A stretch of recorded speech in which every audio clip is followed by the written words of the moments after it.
What's happening? I got a special guest for us today. My boy Jeff, who I grew up with, who also just recently got out of prison, and I'm gonna let him tell his story. We also done time together back. When did we did our time? In the early 2000s. In our early 2000s, I did time with Jeff, but I grew up on the street with him as well. He, life got hard, and sometimes things happen. He wound up having to go catch another case and go back up the road. And he just got out, and I'm gonna be doing an interview on him soon. Well, we're gonna do a full interview with a better interview setup. But I wanted to give an introduction to Jeff right now and let him tell y'all a few stories so you can get an intro into what we got coming. So anyway, Jeff, go ahead and introduce yourself and tell everybody what's happening. How you doing, man? I'm Jeff from New Orleans, Louisiana. Recently just got out in September. Don't plan on going back, but time has changed, man. Time has changed a lot. It's not like it used to be, and if you thought there was no structure before, there's no structure at all now, at all. So you got to pick and choose. Pick and choose wisely who your people are you mess with, because if not, man, the littlest thing will land you back in the can, man. And it's no life to live for anybody, especially at 40-something years old, But needless to say, man, my boy Greg's doing good with this podcasting, and he's taking off. So I'm here to help him, support, and get him through this, man. So I wanted to ask you a few questions, Jeff, and I'm just going to kind of keep the camera on you because, at the Pen and the Shank, everybody sees me all the time, and I want this to be your focus and, try to get your story. So I'm trying to zoom the camera best I can. But I want to ask you a few questions. And one question I want to ask you is, when did you get out? September 19th, 2025. When you got out, what felt different this time from you getting out of prison versus in the early 2000s? Well, see, for one, I like to party a lot back in the day. For the first time in my life, I didn't have any reservations to get out and want to get high or go get loaded or go see this person or that person. I just didn't. I just wanted peace, man, and be a normal person. And I ended up coming home and met a young lady about 3 days after I came home, and ended up having a relationship, falling in love with her, and she's best thing ever happened to me, so thus far. And she's very supportive of what I'm going through. But what felt differently, man, was, just you could breathe again, man, because it's wild in there right now, man. It is wild in there, bro. So what prison did you get out this time? I got out of Raymond the Board Correctional, which is Cottonport, Louisiana. So just give everybody kind of a laydown who don't know about Louisiana prisons. How is it in Cottonport right now? Give them the general vibe of what's going on in the dorms, and the base, kind of break it down to them on what to expect if you in Cottonport in 2026. Well, better get you something to work with, because they don't fight no more. They ain't no fighting. They bushing or they jugging. So get you something to work with and stay to yourself and humble. But all they doing is getting loaded all day long and having sex with boys, man. Punks everywhere, man. I've never seen so many punks in my life, bro. They everywhere like it's legal, It's but that's what's happening in the dorm. Either stabbing, getting loaded, or homosexuality, man. It's pretty much it. I mean, When you say, I know you said back in the day when we did time, guys had shanks, but you said nowadays it's beyond shanks, huh? Beyond shanks, man. Listen, man, they got swords out there, man. Something like that to work with. But you imagine this. Imagine being in the dorm with 60 dudes, and Louisiana, there's no structure at all. So that's another thing. I don't want to interrupt, and I'm not going to interrupt often. But explain to the people how Louisiana does not have political structure. It's basically every man for yourself, and you got to fight on your own, right? Yeah, absolutely, bro. And even that's wild because it's renegade on that. And I didn't ever know you can get renegade on every man for himself, but it's true. Who you think might be your partner in the world, when push comes to shove, ain't your partner, especially if you're black and white. We grew up with a lot of black people growing up, man. We didn't come up with the racist bullshit, but you go to the can, man, and if a black dude or somebody that they know says something, man, dude ain't gonna say nothing for you. You know what I'm saying? It's in their mind just a bitch ass white boy. That's just how they think. And not all of them, man. They got some really good black people out there, man. I'm friends with some of them, man. Really good black people, but it's that's just a lot of people are programmed. Black and white people are programmed still with racial thoughts in 2026. I can't understand it, but it is what it is. But yes, it's every man for himself. There's no structure. Imagine being in a dorm, a 60-man dorm, and I know my first day down the walk, I come from reception and diagnostic. Ended up staying at Cottonport prison. Went down the walk, got into the dorm. Of course, the ball's open, man. I walk in, my bed's the last one in the very back, man. I get down there, man, and they got 2 other white dudes in the dorm, right? I'm looking for all these other white dudes to say what's up with my norm or whatever, man. 2 other white dudes, man. And I sat back and watched for a second. Both of them hoes. One of them named Blue Eyes, the other one named Michael Neal. One looked like Robbie the Retard from Howard Stern show with Beetlejuice, and the other's named Blue Eyes look like Jim Carrey. So and they both punks. So there's no discrimination on who they. They hitting retarded people and everything. They hitting Michael Neal, the Robbie the Retard. About a month after that, man, he was riding a dude looked like the terrible Ivan. I don't know if you ever heard of Ivan the gorilla. Looks just like him. He was riding him in the TV room, man. And dudes were loving on him. Loving on him. I mean, this dude is like molecule syndrome. What do you call it? Molecule away from being Down syndrome. But they have no picks, bro. Blind, crippled, crazy, it does not matter, man. They coming to get it, and if they want it, they coming to get it, bro. And it's just, man, it is what it is, man. So in my mind, I'm like, man, the white people in here, they're like, nah, ain't no white people. Just the only 2. I was like, it's fucking great, 2 punks in here. But I ended up knowing a lot of the other black people in there that I grew up with or did some time in the past with them. But imagine being a 60-man dorm, dude, and half the dorm has been up for 2 weeks on ice. And half of them got knives. They got something at least like that. And they're paranoid. They've been up 2 weeks straight, man, in the dorm, tweaked out for the ice. So now they're paranoid. Everybody's watching them. They sleeping. They don't even sleep. They've been up for 2 weeks. But motherfuckers that don't do it, that need to sleep, are sleeping in shifts and watching each other's back because it's how it is, bro. It's how it is. I mean, I've seen some crazy shit, bro. I've seen some crazy shit, man. And this is actually, I've done a lot of time in the past. This is actually the worst time I've ever had to do just witnessing things, man. Not going through shit, but just witnessing things. And a lot of young people in there, man. With the new laws in Louisiana, everything is 85%. I don't care if it's a weed charge or anything. Everything's 85%. And it's just the prisons are getting very overcrowded and packed, and a lot of them are full of these young dudes, or the YNs they call them, and they have no discipline, no structure at all, no respect at all. They at the gate. If there's a female working outside, they at the gate 6, 7 deep with the jacket on, hitting. Hitting means they jacking off on the free lady, And they'll do it right next to each other. They got no picks. No, it is what it is, man. How you can jack off with another man, I don't know. But again, hey, how you can have sex with another man underneath a bunk bed? That tells you something different, I've seen it all, bro. But I mean, if you've never been in prison, don't go to prison, man, because it's not the place to be. It's not for anybody, bro. Black, white, Chinese, Japanese, does not matter, bro. It does not matter, bro. Keep doing what you're doing. Stay your ass out of jail, bro. Prison. Let me ask you this, Jeff. When you was in there, what you was telling me a story just recently about just today actually we was hanging out and you was telling me about a guy who got hit in the head with a pipe, right? Yeah. Can you tell them what happened there and how it happened? Well, so let me rewind it back. So they let everybody out who's been blocked. Blocked is segregation cell block. And when you hit the cell block and you get blocked, you got to go through butt naked side, extended lockdown, working side, and then transitional side. Then they transition you out of there and put you back to the main prison. And they let everybody out on Friday night. That's when they do their moves and shit out the blocks. So one of the guys in my dorm, let's say his name's Johnny. Let's say for shits and giggles, his name's Johnny. He's been in there. He got out prior. The dude that's getting out that Friday night owes Johnny money. Call him Smoke and Big Mojo Head. That's all he do is smoke this paper Mojo all day long. And he owed him like $200-300. And dude's like, hey man, I'm gonna let you get yourself together, bro, but I need to square away with that bread you owe me. And dude said, man, I don't pay bitches, bro. And dude said, what? And pow, he popped him in the mouth.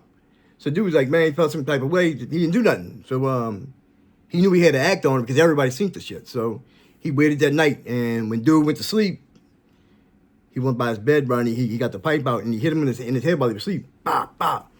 As he hit him the second time, the rookie free man that's doing his rounds happened to walk through the dorm. And he just seen the dude out the bed at 3 a.m. He's like, guys, what are y'all doing out of the beds? He's like, you go back to your bed and you over there, man, when you're finished by your locker. Now the dude's got his face turned to the wall, holding his head leaking right now. He's got blood leaking out his head. The man don't see nothing. So the man pushes out, does his round, pushes out. So dude goes and puts the knife up and they gonna square away. So he put the knife up and he got his locks instead. So he squares up with the dude he just stabbed, man, and dude ends up taking the locks from the dude, getting him on the ground, slamming his face into the ground probably 10 times, and then beat him senseless, bro, into the head with that lock until he had no more power. Now, if the dude with the mojo head, he'd had a little more power, dude would have been dead. Facts. There was so much blood on the floor, bro. I mean, it was everywhere. Now, you know, in prison, we take care of everything in-house. Anything happens in-house, we take care of it. Somebody gets stabbed up, we're going to fix them up. Ain't nobody going to the medical and none of that extra shit, bro. Now we got to clean up all this blood. I mean, there's piles of blood everywhere. The man's going to be back in here in like next 22 minutes to do his rounds. And we got to come together as a dorm and clean this shit up, bro.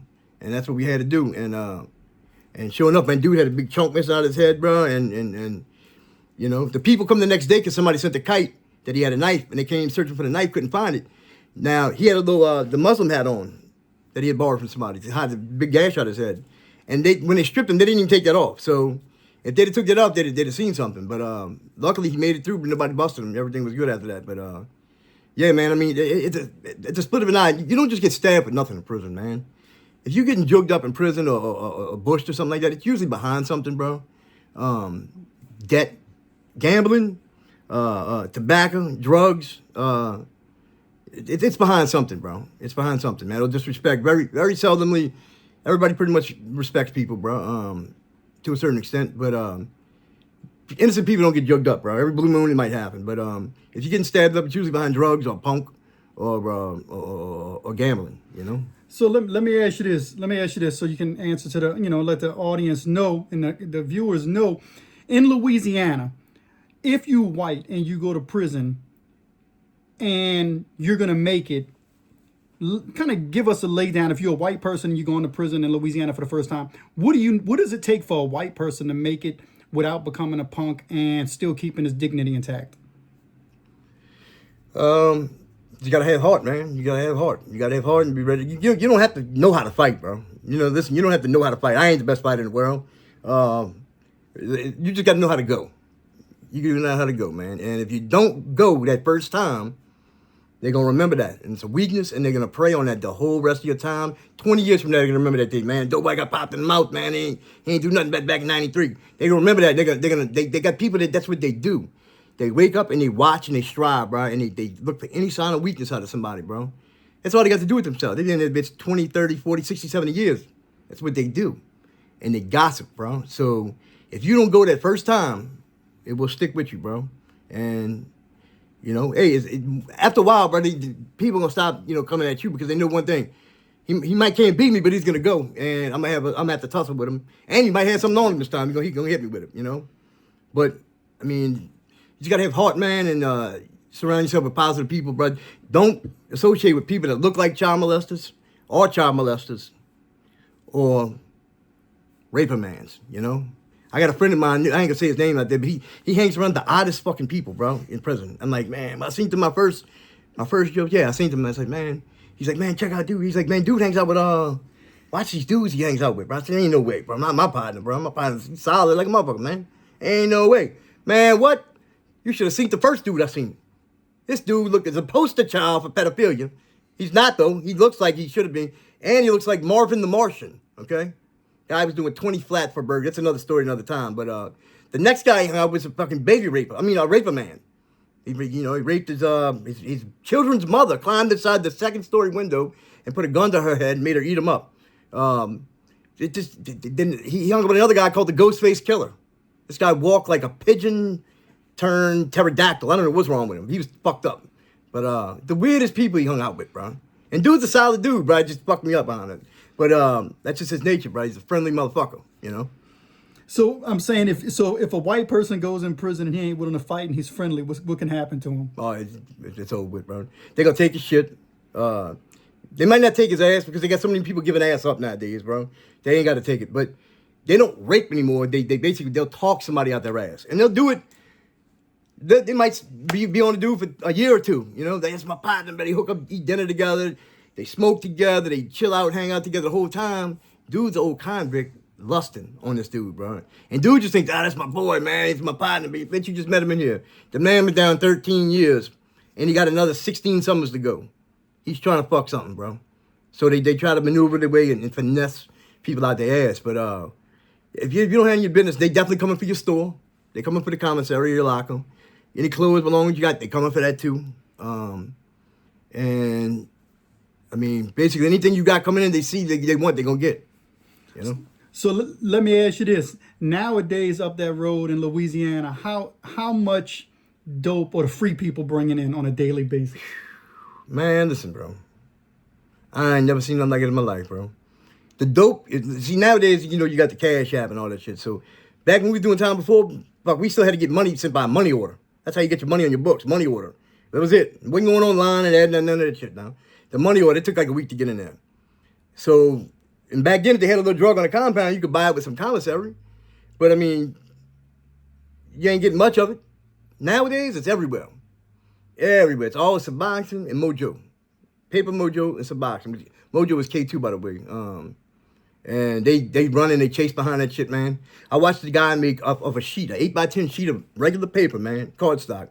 Dude made $12,385 off that one sheet of paper, bro. And that's how much money. And the dudes are coming all day long. Cash App, Cash App, Cash App, Cash App, Cash App. Suboxone. If you're lucky, you can get a strip for $100. That's at wholesale. Most people sell them for $200. The people selling them, buying them for $200, busting them down to pieces, and they're gonna make $300 off it, off of one strip. So imagine that. A Suboxone strip is it's very thin. It looks like one of them breath mints films you put under your tongue. So 100 of those stacked together, wrapped in saran wrap, is only the size of a Jolly Rancher. And you're gonna pay the man, look, I'm gonna give you $2,000, just bring this in, this Jolly Rancher in for me. It ain't like you're smuggling weed or pounds of tobacco in the night. It's fucking Jolly Rancher, bro. So he gets that in here, man, at $2,000. He ain't passing that shit up, you know? So it's coming in from different avenues. I'm not going to expose all the avenues it comes through, but everybody knows the free people bring it. And there's other ways of getting in there, bro. Nowadays, a lot of people are using the drones, bro. But they got the drone thing on over the prisons where it won't allow that drone to fly in the territory. But they drone dropping that shit for real, man. Well, let me ask you this. So nowadays, you know, you got to think, I've been home from prison for 21 years. Nowadays, you ain't getting no dope with cigarettes and soups. You are, but majority of the time they want Cash App, bro. They want app. Yeah, I mean, you got your people that'll buy and sell it like that, but there's only so much you can put, so many places you can put it. You can rent out lockers, man, and keep your shit in other people's lockers, but I mean, eventually that runs out, bro. That runs out. When you got the pack, and to have the pack in the can, you got to be a stand-up person, bro. You can't, especially if you're a white dude. Not many white people are holding down the pack, bro, in Louisiana, because there's no structure. So you gotta feed the gorillas, man. You gotta work with what you're working with. Look at it like this, man. 90 Suboxone on the street. Suboxone's you go to Medicaid pays for your appointment. Then Medicaid fills your prescription for free. So you're paying nothing for your prescription. So let's just say if I got 90 strips and I want to send them to somebody in a can, I'm gonna give them to him for $50 a piece, bro. He's gonna sell them for $100. He's gonna make $50 off each one. So he's gonna grab that. That's a lot of money. That's $4,500 off me selling them for $50 a piece at one rip. So yeah, man, it's free. So you gotta feed the gorillas, man. But what I mean by that is take care of your surroundings. Your people in the dorm, if you're in a good dorm and they know what's going on, you take care of them, bro. The money's free, like I said. All the food coming in, get yourself, feed the gorillas, man. Yo, make sure these dudes eat every night. Make sure they get loaded every day. You know what I'm saying? Now, you don't have to do it where they think you're a fucking pushover, but when the pack lands, bless the game. You know? You're not losing anything off it, bro. You're not losing anything off it. You take a couple strips, you bust them down. For a couple of days, everybody gets loaded. Anybody from outside the dome tries to come in there and go with their move, them dudes gonna ride with you. Because you know one thing, that's how they eat every night, and that's how they get loaded every day, without having to spend a dime. And a lot of people don't get money in there, bro. A lot of people do not get money in the can. And you can find a way to hustle in the can no matter what you do, bro. I mean, they got people that make candy, taffy. It's like the stock market 24 hours a day in there, bro. When them gates open at 6:30 in the morning to nighttime, they running around that unit like crazy, bro. And there's only 2 guards, bro. 2 guards, usually 18-year-old rookies, bro, that don't know what the fuck's going on, to watch 463 men. You know what I'm saying? And they make rounds every 30 minutes. So, listen, bro, it's every man for himself. The people ain't coming in to save you, bro. When they come to count, they see you on the ground, then they'll do something with you, bro. They hit the buzzer. But other than that, man, yeah, it's get it how you live in there, bro. And it's very, very dangerous in there right now, bro. And I highly suggest to anybody just stay the fuck out, bro. And so there's a lot of news articles and newspaper articles now on Hunt Correctional Center. I've seen some on Rayburn 60, which is WCI. Right. Obviously, Angola's in the mix. So Louisiana prisons right now are really the wild, wild west, right? Would that be a good way Yeah. to explain them? Absolutely, bro. Absolutely. And if the violence is so bad, and what about dudes taking themselves out? Was there any of that going on? Because I know some people get so scared or so desperate that they wind up just taking their own self out of the mix. Did any of that go on when you was in Cottonport? They had one incident, man, but everybody seems to not think it wasn't a suicide. It was more of a homicide that was covered up. But it happens though, bro. It definitely happens. I was in the parish. They had 2 people hang themselves, man, and to hang yourself in a cell with a bed sheet from a bunk bed, that's got to be treacherous, bro. I mean, you ain't got much room to fall, so you're really choking yourself out. And it's just that, it is what it is, bro. A lot of overdoses in there, bro. A lot of overdoses. That fentanyl, they just going out like flies. And if you got money, you don't have to go anywhere, man. They have dope man on every unit, every dome. You send them that app, it's going to be delivered to your gate. It's coming to you, bro. It's coming to you. You don't have to leave the bed. It's coming to you, bro. That's how bad it is now, man. So I want to ask you one more question, and this question is a question that goes hand in hand with the Pen and the Shank. As you know, the Pen and the Shank is the most unusual and unique crime and prison channel experience on YouTube. So I have to ask you this question. What's the most unusual and unique thing that you saw on this time around while you was doing time? Let me see. I don't know where to start, man. The most unusual one? And you know me, man. You know my unusual and unique perspective on telling stories, on how I see things and how I remember things that the average person's like, I didn't remember that. That's crazy. But I do kind of remember it. What did you see in prison outside of the norm, outside of the drug use, outside of the fighting and the shankings? Was there something that happened that you was like, man, that was kind of funny, or that was kind of weird? Yeah, I would say probably one of the only times I ever smoked Mojo, K2. I smoked that shit, man, and then I'm like, man, dude said, man, just kiss it, which means just tap it a little bit. It's flash. I don't know what the fuck flash is. I don't take that shit, so I hit that bitch a couple times, and next thing you know, bro, I started getting a little like a weed high kind of, bro, and then it started getting really fucking intense. And I got the last bed in the back, ain't nothing but a wall next to me, bro. So I got to look at everything ahead. Now I'm just looking at them, analyzing, bro. I'm like, man, what the fuck is going on here, man? Like, where's those 2 white guys I seen that was in here? And the one as I'm saying it to myself, the little head pops up from the pisser, bro, and really the shitter. And I say, oh, there he is right there. This is the second time he's been like this. I said, man, dude, my stomach. He's like, nah, bitch sits down to piss, man. Like, real. I was like, man, fuck. I'm the only white guy that stands up to piss in here, dude. This is real shit. And I'm just analyzing, bro, and it just had me really tore up. And the homosexuality is out of control. They have picnics on the fucking big yard with a blanket, sandwiches and everything, bro. Tongue kissing on the walk, just like it's legal. And they riding behind them punks, bro. They're riding behind them boys, man. And we talking about dudes that are stand-up niggas, that stand-up dudes in that bitch. What trips me out is they fuck these punks in there, bro. But they not gay. They not gay. Man, I'm just fucking that boy. Give me a little ass, a little head. Bitch, you're gay. You're gay. You put your yeah in another man mouth or butt. You're gay, bro. And these be the most stand-up dudes that claim to be stand-up gangsters, bro. But nobody looks at them and tells them they got to follow certain rules, penitentiary rules. You know what I'm saying? Like, you can't go in the cooler because you're a punk. Well, bitch, you slanging pipe. I don't know. Maybe it's just me, but I firmly believe if you're a man messing with another man, it's a homosexual tendency, you're gay. Yeah, that's how it used to be in prison.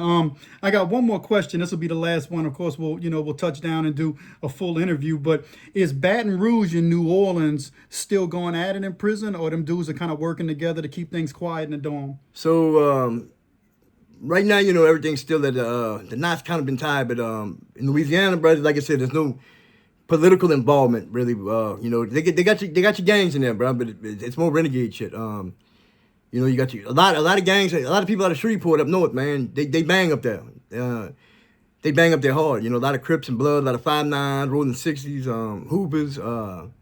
They clicked up. Now, in Louisiana, it ain't about your organization, bro. All of that goes to the side when it comes to can. It's basically about where you from. You know what I'm saying? Area code. So us down south, We all run under the 504. And the 504 and 985 stick together, and the 225 rose with us. Baton Rouge and New Orleans kind of jammed together. And, you know, we pretty much against everybody on the 318, which is, but again, man, we got a lot of cool partners at the 318, man. I got a lot of very solid dudes. More structure I've ever seen in prison come out of Shreveport because they're gang related, man. And they have structure they follow.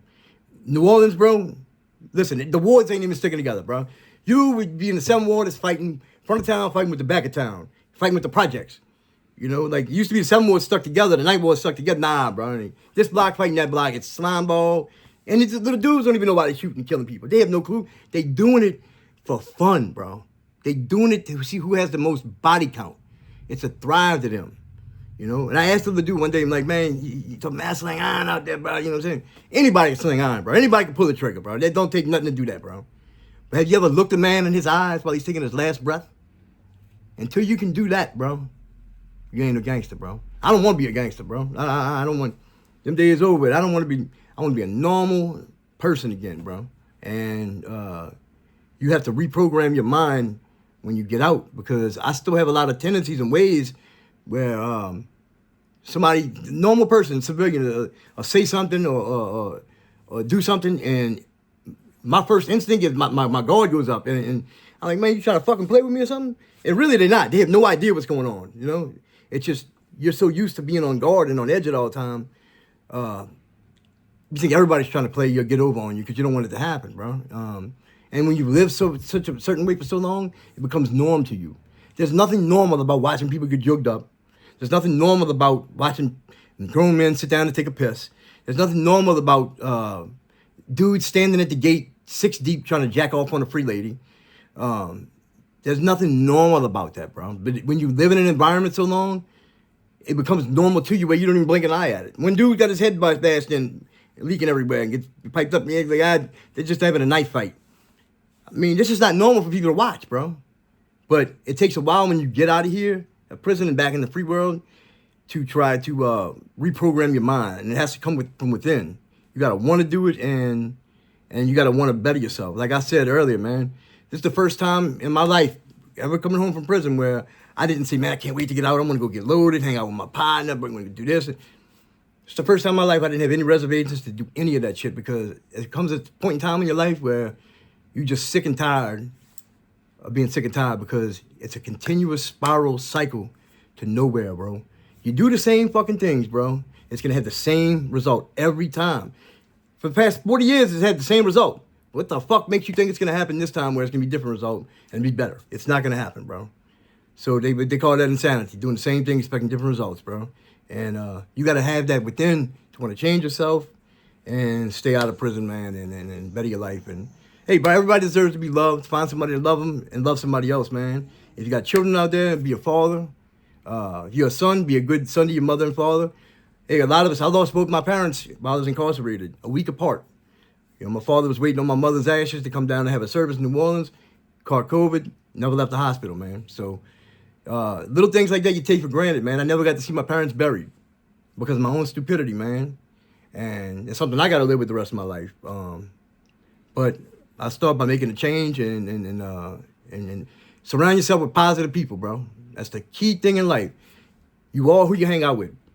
Normal people don't go hang out with heroin addicts, bro. If you hang out with a heroin addict, bro, or a crackhead or rockhead, anything, you're going to end up being one, bro. Because normal people just don't hang out with that. So choose your people wisely, bro. Watch who you call your friend and surround yourself with positive people, bro. And everybody try to find your higher power, man. For me, it's God. But again, man, find yourself some stability and don't be afraid to ask for help, bro. Everybody needs to ask for help sometimes, man. And my biggest thing in the past, I didn't know how to ask for help, bro. I was always the one helping everybody. And I never helped myself, bro. I'm always putting everybody in front of me. Well, it's time I help myself this time, man. I got 2 grown children, son and a daughter, very beautiful children, and came out to be very, very good, positive people and law-abiding citizens, man. And I can't ask for anything more than that, man. But again, man, embrace yourself, ask for help if you need it, bro, and reach out, man. Stay out of trouble, bro. Amen, man. Well, I'm coming back into the frame. That was Jeff, and I'm gonna give Jeff a Jeff is one of my good friends. I grew up with him. We did dirt together. We've been in prison together. And I have to ask him one more question. Jeff, I'm gonna ask you a serious question. I recently in the free world I found this underneath my pillow. Man. No, this was underneath my pillow. On your pillow? Yeah. Oh yeah, somebody's trying to hit. No, but it was at my house. Doesn't matter. Somebody's trying to hit. In my house? You know what that means, bro. What? What's the first thing when you're going through reception and diagnostic? When you leave that parish and you go to state prison reception and diagnostic, they're gonna watch a fucking video. You know what it's called? A rape awareness video. No, but this is not even a real Snickers. Doesn't matter. It's great value. Doesn't matter. So They're coming to get that same right value ball back. I promise you that. So I can't eat this? Oh, you can go ahead and eat. Go ahead. Man, welcome to the Pen and the Shank, man. Y'all give Jeff a like and a subscribe. Throw them thumbs up. Hype the video. Share it. And we're going to have him on the channel again. Y'all know we're going to build this thing up. We're going to get more interviews going. And I want to get a lot of interviews from people who, done time in Louisiana, the South, and in New Orleans. And give y'all a different perspective. And this was the beginning of that. I hope you liked it. Hope you enjoyed it. Share in the comments. Was there something that Jeff said that resonated with you? Was there something that you said that you might have not been certain of? Maybe you disagreed with it. Listen, one thing we do is we respect each other on this channel, in this community. But anyway, give me a like and subscribe. Peace. Thanks for watching.